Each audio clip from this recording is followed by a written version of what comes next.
Oh, no way. This is so much smaller than I anticipated. Now, the Series X online, it looks big, but this ain't that bad, y'all. All right, it's a little thick, but it's not that big though. It's really not.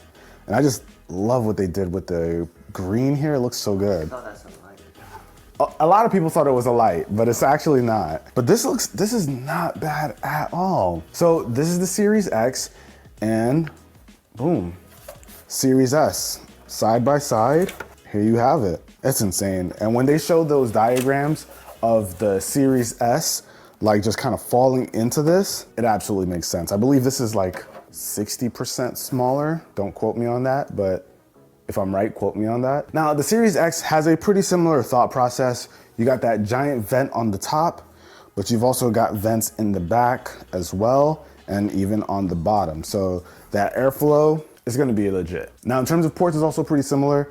You've got your power button up top, as well as your eject button for your disc here. So this does have a Blu-ray player. And you also have a sync button for your controllers and stuff, and of course a USB port. And in the back, we're still looking at 2 more USB ports, Ethernet port, that's storage expansion, and it actually says it right here, HDMI, and a power plug right here. And of course that Kensington lock right there, so nobody can jack your stuff. But some details were also released about this alongside the Series S.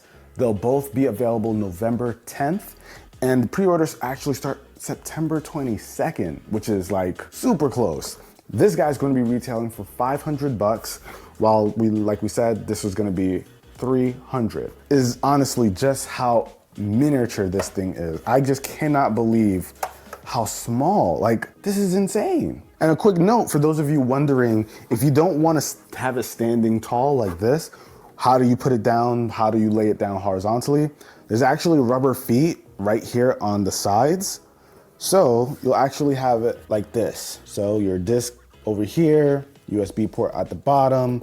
It also helps that this says Xbox right up here. So you can kind of just make sure the words are in line with the direction that it has to go in. But this thing is a lot smaller than you thought, right? Definitely. Okay, hold on. When you actually put it on a TV, like on a TV stand or something, it looks a little bit bigger. I'm not even gonna lie. Sideways. Better. Yeah, I can't fit it in here like I can. Ah, you definitely can. Like my 1X is right there, but I can't fit it the other way neither. Nah, this is definitely sits on top of a TV stand. This, you're fitting, you getting that guy anywhere. Anywhere. You put that in your pocket and you're good. Now, we all know the Series X is the most powerful console we've ever seen on paper, but the question is, how does the Series S stack up to it? Now, when it comes down to the specs between these guys, there are actually quite a few differences in almost all of the categories. So for those spec heads out there who just love seeing those numbers, who like to compare,